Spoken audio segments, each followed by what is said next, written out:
Hi, this is Jeffrey, and today I wanted to take a look at one of the calculators I have in my collection that I really like. This is the Texas Instruments TI-2500-II Datamath 2 calculator. Now, this calculator was first introduced on November 11th of 1974 for a retail price of $49.95. Now, this calculator is part of the TI-2500 Datamath series, and there were a number of variations of the TI-2500 Datamath calculators. There were three basic versions of the TI-2500.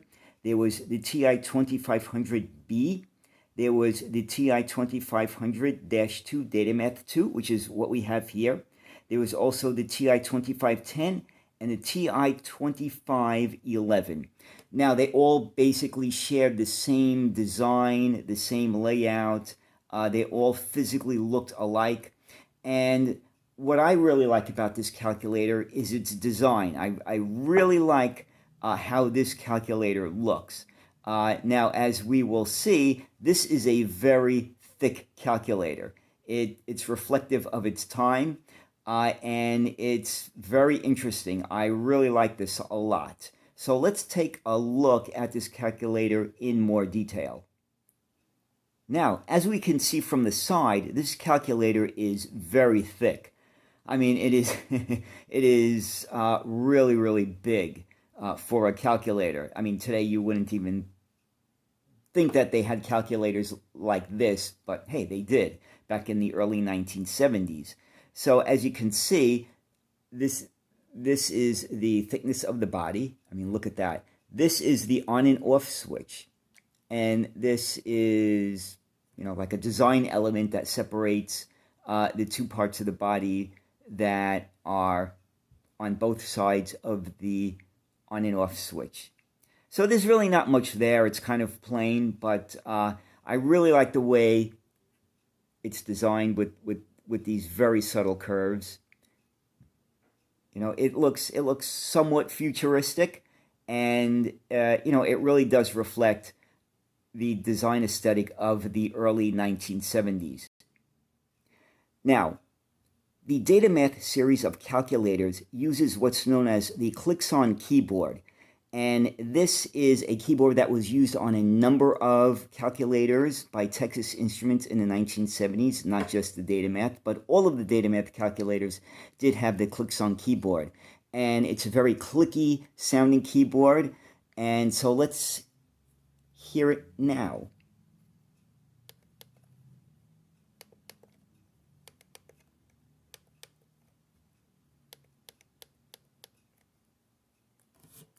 So, as you can hear, it is a very, very clicky sounding keyboard. The keys are not hard to press, but they're not bouncy either.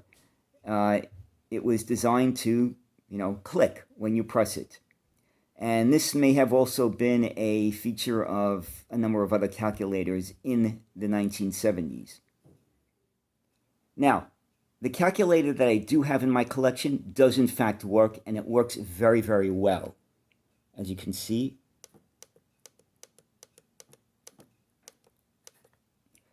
all of the LEDs light up, and it works just fine.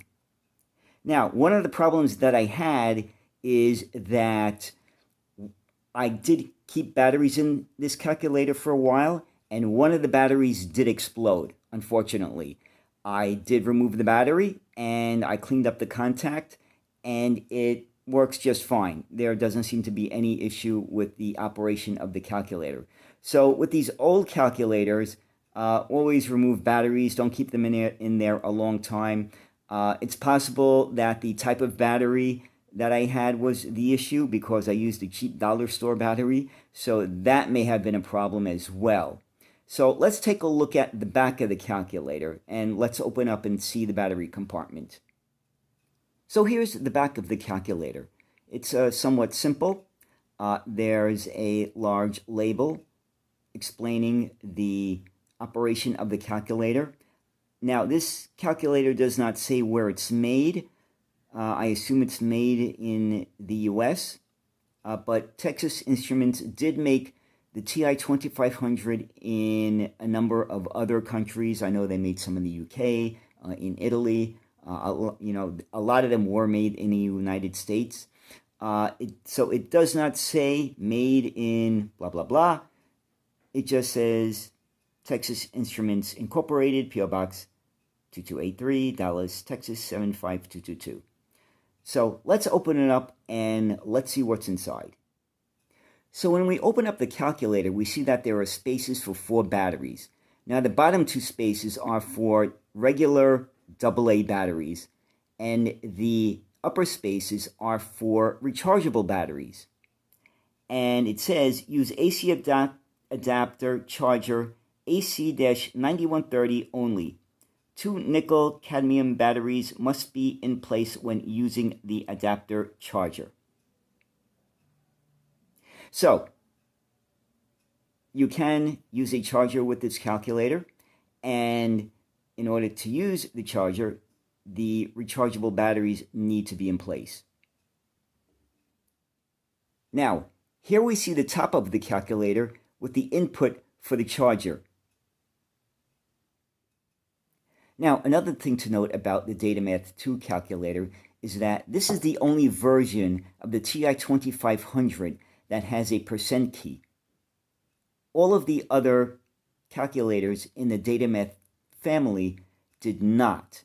And so they're missing one key. The key on the upper right, where the division sign is, was usually empty, and there was a switch that's set for chain constant. So that is the main difference between the physical layout of the TI-2500-II and the other TI-2500 calculators. So I hope you enjoyed this look at the Texas Instruments TI-2500-II Datamath-II calculator. And look how chunky that is. Look at that beautiful, thick calculator. Isn't that like a work of art? I just love it. So thank you for watching, and as always, have a great day. Bye.